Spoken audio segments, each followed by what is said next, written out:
निवेशकों के लिए अच्छी खबर सामने आ रही है क्योंकि NSDL अपना IPO लेकर जो आने वाली है। भारत की सबसे बड़ी डिपॉजिटरी कंपनियों में से एक अब स्टॉक मार्केट में लिस्ट होने जा रही है।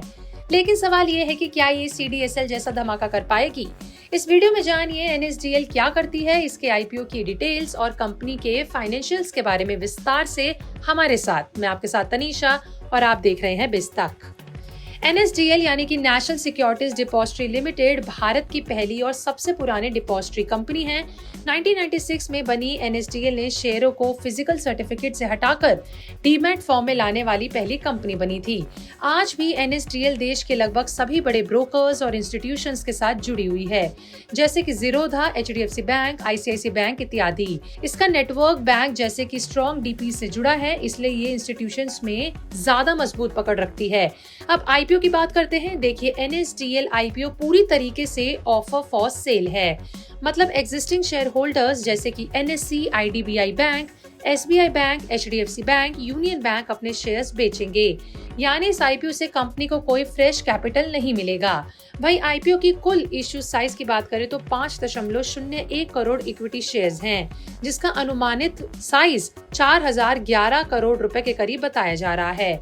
प्राइस बैंड की बात करें तो 760 से लेकर 800 रुपए प्रति शेयर तक तय किया गया है, जो अनलिस्टेड मार्केट की वैल्यू से करीबन 22% डिस्काउंट है।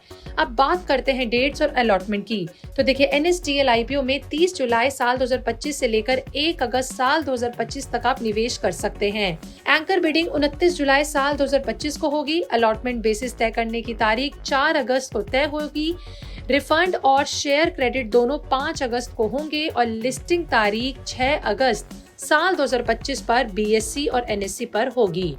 रिटेल इन्वेस्टर्स मिनिमम 18 शेयर्स यानी करीबन 14,400 की कीमत के अप्लाई कर सकते हैं। हाई नेट वर्थ कैटेगरी में मैक्स लिमिटेड भी विस्तार से देखने की गाइडलाइन बताई गई है। देखिए, NSDL का फाइनेंशियल परफॉर्मेंस मजबूत है। फाइनेंशियल ईयर साल 2025 में रेवेन्यू की बात करें तो 1535 करोड़ के करीब था, यानी 1200% ऊपर गया था।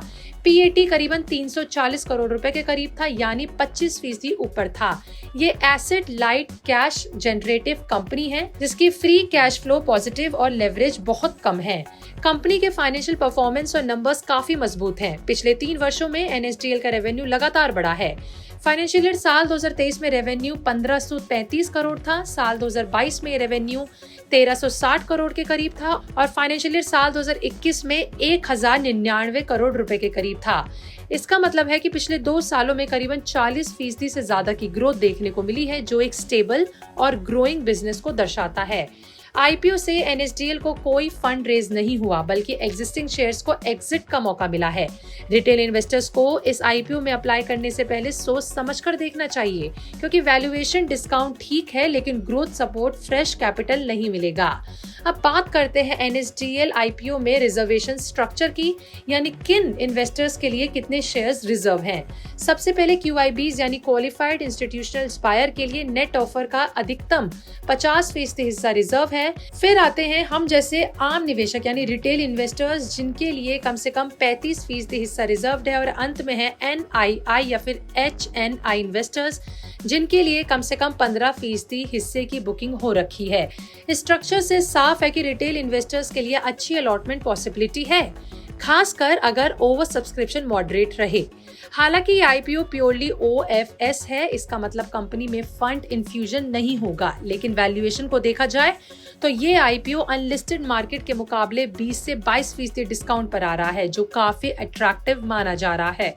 तो NSDL IPO एक मजबूत कंपनी का इशू है, जो स्टेबल और स्केलेबल बिजनेस में काम करती है। वैल्यूएशन ठीक लग रहा है, लेकिन OFS होने की वजह से फ्यूचर ग्रोथ के लिए नए कैपिटल नहीं आएंगे। आपको क्या करना चाहिए? अगर आप लॉन्ग टर्म इन्वेस्टर हैं तो ये IPO एक सॉलिड ऑप्शन हो सकता है। अपनी राय कमेंट में बताएं।